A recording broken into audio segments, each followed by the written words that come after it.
Hi friends, இன்னைக்கு நம்ம பார்க்க போகிறது என்னன்னா மட்டன் வந்துட்டு சூப் செய்யுங்க. இப்போ நான் சூப் செஞ்சுட்டு உருளைக்கிழங்கு போட்டு குழம்பு வைக்கலான்னு இருக்கிறேன். இப்போ நான் மட்டன் சூப் செய்யறதுக்கு என்ன பண்ணுவேன்னா, எப்பயுமே மட்டனை நல்லா கழுவி எடுத்துக்கோங்க. கழுவி எடுத்துக்கிட்டு 3 பச்சை மிளகாய், வெங்காயம், தக்காளி அதோட சேர்த்து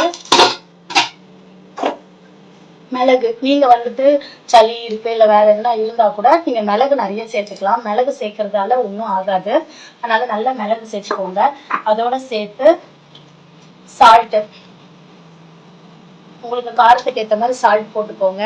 ஆக்சுவலி உங்களுக்கு சூப்பா வேணும் அப்படின்னு சொன்னீங்கன்னா நீங்க வந்துட்டு என்ன பண்ணலாம்னா மஞ்சள் பொடி சேர்த்துக்கோங்க. சூப் நிறைய வேணும், குழந்தைங்களுக்கு சாதம் விடுறீங்க அது மாதிரினா நீங்கள் வாட்டர் நிறைய மிக்ஸ் பண்ணிக்கலாம்.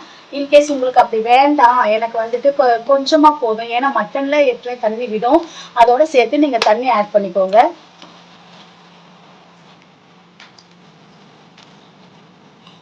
எனக்கு வந்து நான் இன்னைக்கு உருளைக்கிழங்கு போட்டு கொஞ்சம் காரமாக தண்ணி குழம்பு மாதிரி வைக்க போகிறேன். அதனால எனக்கு சூப் வந்துட்டு குழம்போட நீங்கள் சாதா தண்ணியை சேர்க்கறத விட சூப் வச்சு அந்த தண்ணியை சேர்த்தீங்கன்னா குழம்பு வந்து நல்லா டேஸ்ட்டாக இருக்கும், நல்லா ரொம்ப மணமாக இருக்கும். அதனால நீங்கள் இப்படி செஞ்சுட்டு மூடி போட்டுக்கோங்க. நமக்கு வந்துட்டு வேற எதனா நீங்கள் செய்கிறீங்க அப்படின்னு சொன்னால் நிறைய விசில் வரலாம். மட்டனுக்கு மட்டும் ஒரு 3 விசில் 2 விசில் வந்தால் போதும், அதுலேயே மட்டன் நல்லா வெந்துடும். இப்போ நம்ம மூடி போட்டுக்கலாம். இதுல 3 விசில் வரட்டும், வர வரைக்கும் நம்ம வெயிட் பண்ணலாம். இப்போ நமக்கு விசில் வந்துச்சு.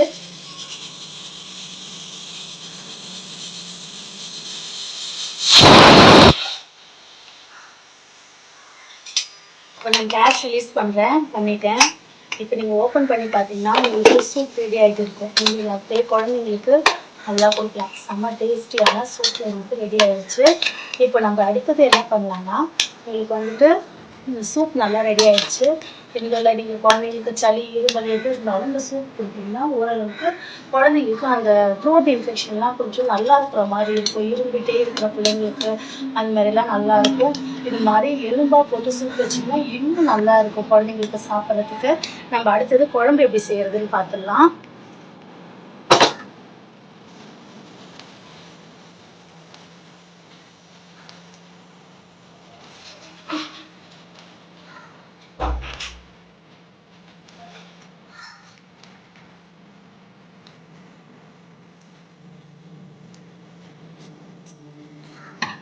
தண்ணி ஃபுல்லாக ட்ரை ஆயிடுச்சு. இப்போ நம்ம என்ன பண்ணுவோம், எண்ணெய் எடுத்துக்குவோம்.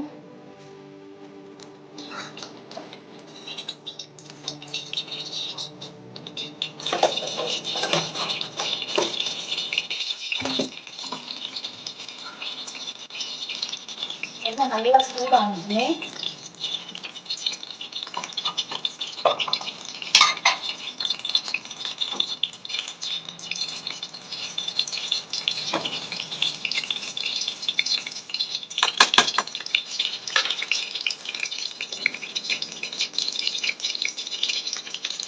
சோம்பு போட்டுக்கோங்க. எண்ணெய் நல்லா சூடாயிடுச்சு. சோம்பு போட்டு கருவேப்பிலை போட்டுக்கோங்க. கருவேப்பிலை போட்டுட்டு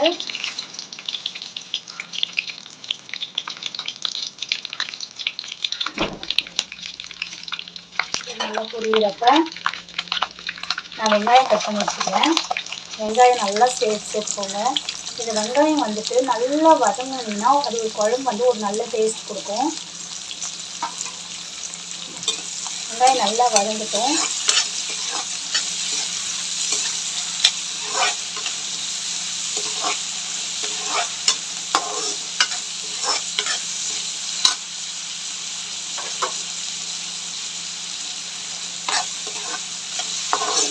இது கூட நீங்கள் உருளைக்கிழங்கு தான் போடணும்னு இல்லை.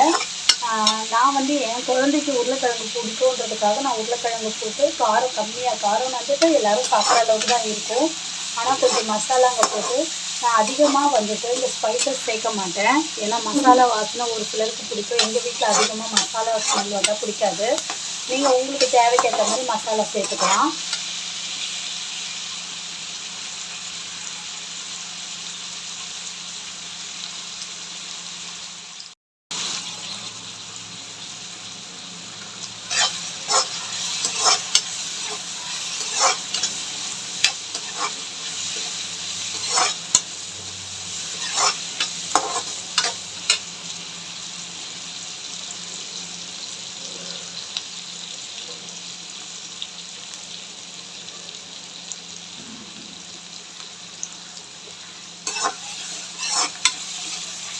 வெங்காயம் நல்லா வதங்கிட்டோங்க. வெங்காயம் ஓரளவுக்கு வதங்கிருக்கு. நீங்கள் இதை வந்து இன்னும் கொஞ்சம் நல்லா வதக்கிக்கிற மாதிரி பார்த்துக்கோங்க. இது நல்லா வதங்கணும். நல்லா வதங்கிடுச்சு. இந்த ஸ்டேஜில் நம்ம இஞ்சி பூண்டு பேஸ்ட்டு சேர்த்துக்கலாம். நான் எப்பயுமே இஞ்சி பூண்டு பேஸ்ட்டு இஞ்சி எவ்வளோ எடுக்கிறனோ அவ்வளோதான் பூண்டும் எடுப்பேன். அந்த குவான்டிட்டியில் தான் அரைப்பேன். டேஸ்ட் நல்லா தான் இருக்கும்.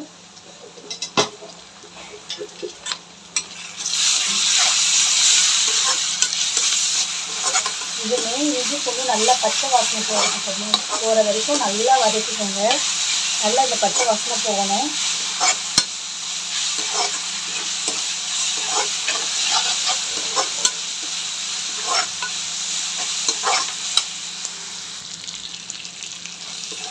வெங்காயம் இஞ்சி பூண்டு எல்லாம் நல்லா வதங்கிடுச்சு. இப்போது நம்ம தக்காளி சேர்த்துக்கலாங்க.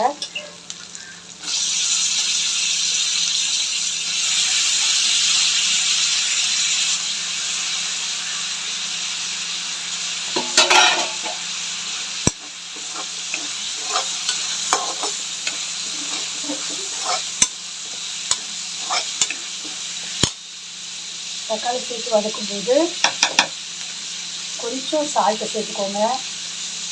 சால்ட்டு சேர்த்துக்கிட்டிங்கன்னா நல்லா தக்காளி வெங்காயம் வந்துட்டு நல்லா மேஷ் ஆகி வதங்க.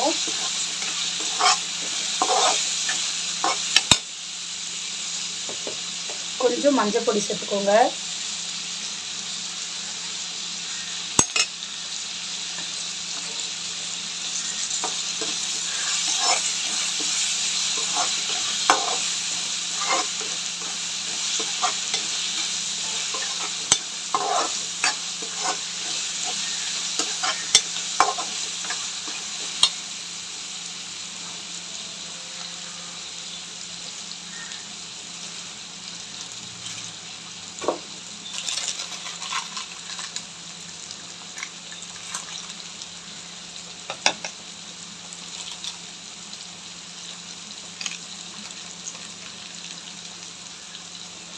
ஒரு பிஞ்ச் வந்துட்டு ஒரு ஸ்பூன் கரெக்டாக, இல்லைன்னா இன்னும் கொஞ்சம் கூட. இது காரத்துக்காக கிடையாது, கலருக்காக. குழம்பு வந்து நல்ல கலர் கொடுக்கும். ஏன்னா நம்ம வந்துட்டு அது கேசரி பவுடர் அதெல்லாம் போட மாட்டோம். இது வேணால் கொஞ்சமாக போட்டுக்கோங்க. திடீர்னு காரம் குழம்பு அதிகமாகிடும் கூட.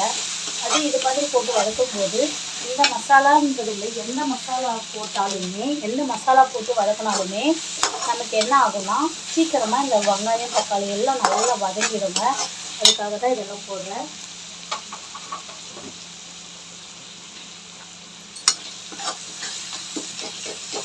இடையில கொஞ்சம் கொஞ்சம் மேஷ் பண்ணி விடுங்க. மேஷ் பண்ண நல்லா வதங்கும். நல்லா வதங்கிடுச்சு. இப்போ வந்துட்டு உருளைக்கிழங்கு சேர்த்துக்கோங்க.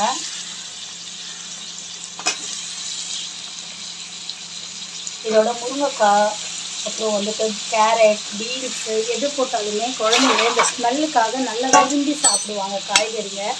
அதாவது நார்மலாக நீங்கள் பண்ணி கொடுக்கும்போது ஒரு நான்வெஜ்ஜோட இதுவே வந்துட்டு சிக்கனோடையும் சிக்கன் சூப் செய்யும்போதோ இல்லை வந்துட்டு மட்டன் சூப் செய்யும்போது இது மாதிரி எந்த குழம்பு செஞ்சாலும் அதில் ஒரு 2 காய் நீங்கள் இதில் வேக வச்சு கொடுத்தீங்கன்னா குழந்தைங்களுக்கு ரொம்ப பிடிக்கும். அது ஏன்னு எனக்கு தெரியாது. என்னோடய பிள்ளைங்களுக்கு பிடிக்கும். உங்களோட பிள்ளைங்களுக்கு பிடிக்குமா இல்லையான்னு எனக்கு தெரியல. அப்படி ஏதாவது இருந்தால் சொல்லுங்கள்.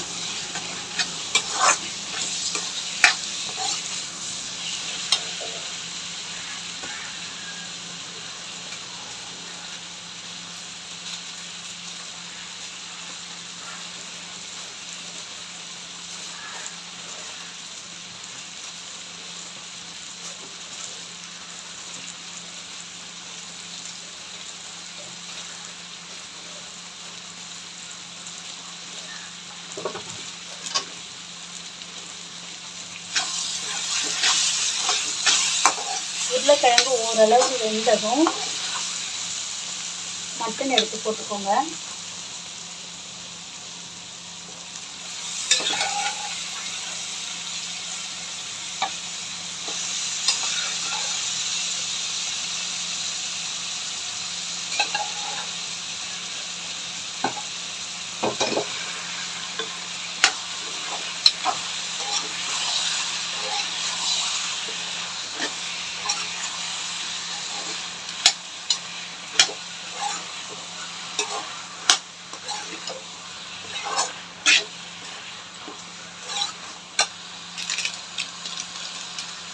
இப்போது நான் அதிகமாக போட மாட்டேன், 1 ஸ்பூன் அளவுக்கு தான் மட்டன் பொடி. மட்டன் தூள் நான் வந்து ஆச்சி தான் போடுவேன்.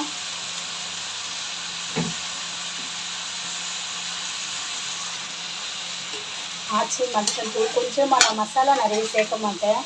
அதான் சொன்னாங்களே, மசாலா வந்துட்டு எங்கள் வீட்டில் இருக்கிறவங்களுக்கு அந்த ஸ்மெல்லு அதிகமாக ஒத்துக்காது, குழந்தைங்களும் லைக் பண்ண மாட்டாங்க. லிமிட்டாக அது மைல்டாக வரணும்னு சொல்லுவாங்க இல்லையா, அது மாதிரி மைல்டாக இருந்தால் தான் அவங்க விரும்பி சாப்பிடுவாங்க.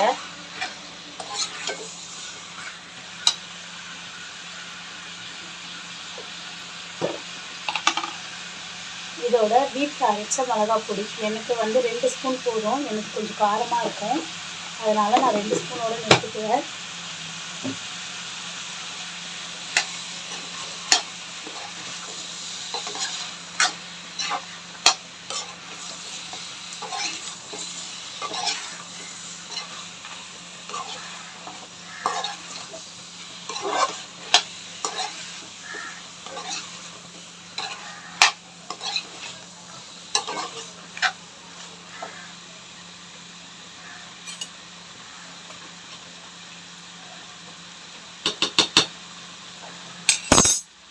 இது லைட்டாக எண்ணெய் வதங்கி வரட்டும், ஏன்னா அப்படியே தண்ணி விட்டோம்னா அது வந்து அந்த மசாலா வந்துட்டு பச்சை வாசனை அப்படியே இருக்கும். அதனால் இதில் கொஞ்சம் லைட்டாக எண்ணெய் வரட்டும், அதுக்கப்புறம் நம்ம செய்யலாங்க. இப்போ மட்டன் நல்லா வந்துட்டு பிரிஞ்சு வருது பாருங்கள் எண்ணெய். இப்போ தண்ணி ஊற்றிக்கலாம்.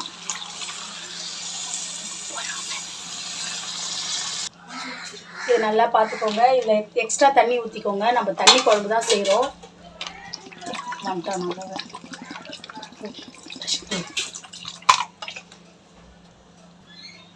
நல்லா தண்ணி ஊற்றிட்டேன்.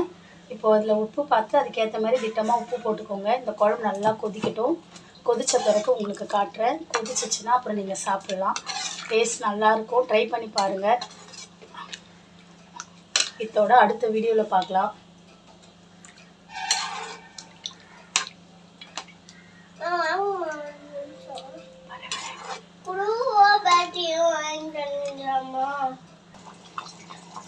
குழம்பு பாருங்கள் நல்லா கொதிக்க ஆரம்பிச்சிருச்சு. இப்போ வந்துட்டு உருளைக்கிழங்கு வந்துருச்சான்னு செக் பண்ணிவிடுங்க. ஒரு சிலர் தேங்காய் அரைச்சி ஊற்றி செய்வாங்க, நான் இன்றைக்கி சிம்பிளாக தான் ட்ரை பண்ணியிருக்கேன். உங்களுக்கு வந்துட்டு இன்னும் கொஞ்சம் நேரம் உருளைக்கிழங்கு வேகணும். நீங்கள் தேங்காய் அரைச்சி ஊற்றி இதில் வந்துட்டு நீங்கள் தேங்காய் அரைச்சி ஊற்றணுன்னா கூட ஊற்றலாம். கடைசி ஸ்டேஜில் தேங்காய் கொஞ்சமாக கசகசா ஒரே ஒரு பச்சை மிளகாய் போட்டு அரைச்சி ஊற்றுனீங்கன்னா இன்னும் குழம்பு நல்ல டேஸ்ட்டாக இருக்கும். நான் அதை இன்னொரு நாளைக்கு செஞ்சு காமிக்கிறேன்.